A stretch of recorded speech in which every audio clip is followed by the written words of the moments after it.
नमस्कार. चातुर्मास म्हणजे काय? तर आता चातुर्मास सुरू होणार आहे, पण 90% लोकांना याचा खरा अर्थच माहीत नाही. तर आपण आज जाणून घेणार आहोत की चातुर्मास म्हणजे काय? या पवित्र काळाचे महत्त्व. तर चातुर्मास हा 25 जुलैपासून सुरू होणार आहे व चातुर्मास म्हणजे एकूण 4 महिन्यांचा काळ. चातुर्मासामध्ये आषाढ महिन्याचे 20 दिवस, श्रावण, भाद्रपद, अश्विन हे 3 महिने आणि कार्तिक महिन्याचे पहिले 11 दिवस अंतर्भूत असतात. तर हिंदू धर्मातील कालगणनेनुसार तर आषाढ शुद्ध एकादशीपासून ते कार्तिक शुद्ध एकादशीपर्यंतचा जो काळ अत्यंत पवित्र मानला जातो तो म्हणजे चातुर्मास. चातुर्मास म्हणजे 4 महिन्याचा काळ. तर या 4 महिन्याच्या काळामध्ये अनेक असे पूजापाठ, विधी, जप, तप, दान याला असे खूप मोठ्या प्रमाणात असे महत्त्व आहे. तर हिंदू धर्मशास्त्रानुसार तर माणसाचे 1 वर्ष म्हणजे देवांचा 1 दिवस व रात्र. त्यामुळे चातुर्मासाचा काळ हा देवाच्या निद्राधीन होण्यापासून निद्रेतून जागे होण्याचा काळ मानला जातो. आणि आपल्याकडे तर या काळात मोसमी पाऊस सुरू होत असतो. आपले शेतीचे कामे सुरू होत असतात. आषाढ शुद्ध एकादशीला सूर्य मिथुन राशीत येतो, तेव्हा खऱ्या अर्थी चातुर्मासाची ही सुरुवात होते व अत्यंत पवित्र असा हा 4 महिन्यांचा कालावधी असतो. तसे पाहता आषाढ शुक्ल पक्षातील एकादशीला देव निद्राधीन होतात.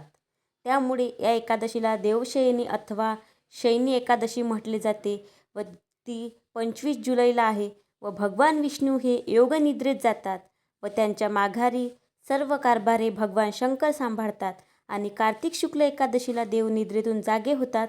त्यामुळे या एकादशीला बोधिनी अथवा प्रबोधिनी एकादशी असे सुद्धा म्हटले जाते. तर चातुर्मासात खूप काही असे नियम नाही आहे, पण काही असे काही भाज्या आहेत ज्या त्या खायच्या नसतात आणि पूजापाठ, जप, तप, ध्यानाला खूप असे महत्त्व दिले आहे. चातुर्मासात आषाढी एकादशीला भगवान विष्णू क्षीरसागरात प्रस्थान करून शेषनागावर निद्रा घेतात. त्यामुळे आषाढी एकादशीस पद्य एकादशीसुद्धा म्हटले जाते. महाराष्ट्राचे जे आराध्य दैवत आहे पंढरपूरच्या विठ्ठलाच्या दर्शनाने आषाढी एकादशी व कार्तिकी एकादशी हे 2 महत्त्वाचे दिवस आहे आणि प्रत्येक वारकरी हा पंढरपूरला च्या दिशेने जात असतो आषाढी एकादशीला आणि कार्तिकी एकादशीला. हे 2 असे खूप असे महत्त्वाचे दिवस आहे. चातुर्मास हा देवतांचा निद्रेचा काळ असल्याने वाईट शक्तीपासून सर्व लोकांचे रक्षण व्हावे यासाठी या काळामध्ये व्रते, विधी, दान आणि तपे केली जातात. त्यामुळे या काळात अनेक सप्ताहाचे सत्यनारायणाचे पूजांचे सुद्धा आयोजन करण्यात येते. भविष्यपुराण, स्कंदपुराण, निर्णयसिंधू, धर्मसिंधू, कार्तिक, देवलस्मृती इत्यादी धार्मिक ग्रंथात चातुर्मासाचे महत्त्व प्रतिपादित करण्यात आले आहे. याच काळात हिंदू धर्मातील अत्यंत पवित्र सण म्हणजे आषाढी एकादशी, कार्तिक एकादशी, गणेशोत्सव, नवरात्र, ऋषीपंचमी, नागपंचमी, दसरा, दिवाळी असतात. त्यामुळे या काळात सर्वत्र अत्यंत धार्मिक व सात्विक असे वातावरण असते. चातुर्मासाच्या काळामध्ये श्रावण महिना येतो, सोमवार केले जातात, भगवान शिवाची उपासना केली जाते, मंगळागौर, हरितालिका, गुरुवार व्रत यांसारखे अनेक उपवास आणि व्रते केली जातात. तर या महिन्यामध्ये दान धर्माला सुद्धा देवपूजा, मंत्र जाप, धार्मिक ग्रंथांचे ब्राह्मणाला अन्न, वस्त्र किंवा गरज असणाऱ्या स्वामीचरित्र, गुरुचरित्रांचे दान करणे. या काळात तुम्हाला जसे जमेल तसे भक्ती, वाचन, नामस्मरण करा. जेवढी सेवा करणे होईल तेवढी करा.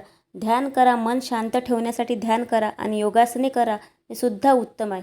तपस्या, शारीरिक व मानसिक शुद्धीसाठी काही जण एकभुक्त राहणे म्हणजेच दिवसातून एकदाच जेवण करतात किंवा मौन व्रताला सुद्धा खूप मोठ्या प्रमाणात महत्त्व दिले गेले आहे. काही लोक तर 4 महिने आपल्या आवडत्या गोष्टीचा त्यागसुद्धा करतात.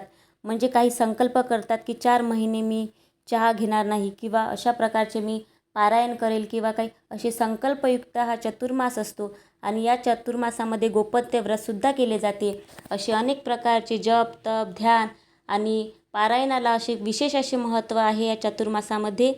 तर व्हिडिओ तुम्हाला आवडला असेल तर व्हिडिओला लाईक करा, व्हिडिओला कमेंट करा आणि भेटूया अशाच पुढच्या माहितीपूर्ण व्हिडिओमध्ये. रामकृष्ण हरी.